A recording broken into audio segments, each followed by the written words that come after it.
Hello, my friends. Good morning. This is Miss Sandine recording from the class today.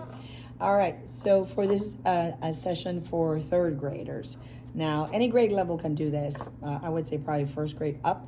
Yeah, with assistance, probably someone at home. All right, so the activity is called surprise painting because it is a surprise. As you work, you're going to create an abstract piece of art, and you really don't know how exactly it's going to turn out. Okay, so it's called surprise painting. It is inspired by an artist that we were studying in class, Gerhard Richter. He's a German artist. He's now 91 years old, and at the beginning he created realistic paintings, but now he does abstract paintings. Giant abstract paintings, which we're not going to do giant ones. We're going to do smaller ones. All right, so this is what you need. You're going to have a piece of paper. Teachers, the piece of paper is a 90-pound piece of paper. It could be 80 pounds, no less, because you will be using tempera paint. Teachers, the brand that I'm using is Prang, which is a pretty good brand. And I purchased these squeeze bottles. This is for teachers. These squeeze bottles came in a package of 16 for $15.99 in Amazon. It's very practical for the kids, easy to squeeze for them to work. So it's a good idea. All right.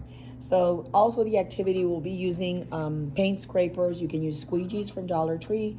You can use these. These are from Royalco, Roylco brand. And it's a package of 9, I want to say. Some of them are flat. Some of them have little teeth. Now, the ones with little teeth do not scrape that well. You can make marks, but they don't scrape that well, but it's okay. You can use them for something else. But the flat ones are the best. And this is for the kids. The flat ones are the best. You're also going to be using miscellaneous recyclable tools like a plastic fork and also straws. These straws are actually for writing. You can create really nice marks with these. All right, so let's start. My students, you're going to make little dots in the paper on the top. Leave a space in between. You'll be using 2 colors, my friends. 2 primary colors, so you can create a secondary color plus create marks, okay? So I have blue over here already, and I'm going to be using red in this case, and it makes what color? What color? It makes violet. Violet is purple. All right, so what you do is you squeeze softly in between the other color. If you do pastries at home or decorate cupcakes with your parents or your grandma, well, you've probably been using the same method. So a squeeze bottle to create the little dots. The dots should be way smaller than a penny, smaller. Okay, so with your scraper, I'm going to stand up with your scraper. You're going to scrape down the colors slowly. Don't go fast. Hold the paper with one hand, and you're going to travel all the way down. Super nice. I love it. I love it. All right, all the way down. All the way down. You're traveling all the way down to the paper.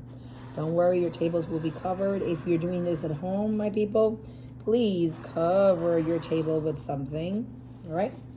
So I'm going to show you, I have a sore throat, by the way. I'm going to show you what the effect is. Super nice, right? All stripes. And then some colors are mixing together to create that violet color. So I'm going to hold my scraper. I am not wasting my scraper paint. No, no, no. So you can literally scrape it out with the fork, and then place it anywhere on your painting. Don't worry where.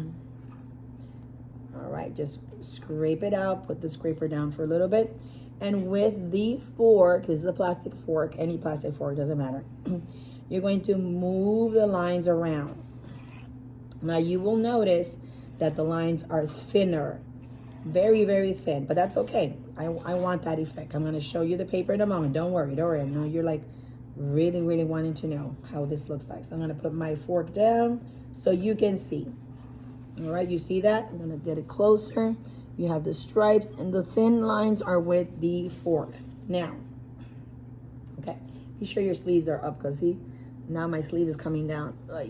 So I have to use my pinky so I don't get dirty. Okay, so then you use a straw. The straw is like almost like a writing tool. You hold it like a pencil.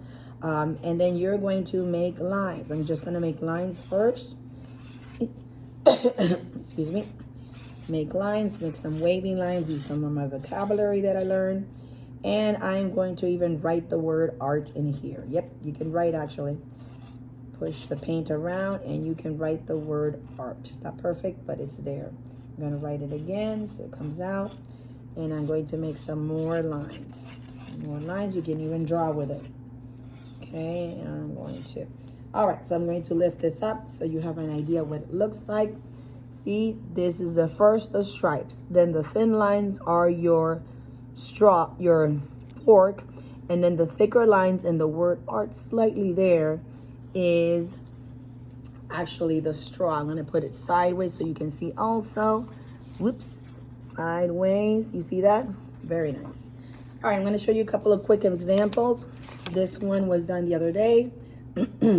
This one was blue and yellow to create the effect of green. Also the lines, the stronger lines are the straw. This one was a lighter version. This is yellow and red to create the effect of the secondary color orange. And then the stronger lines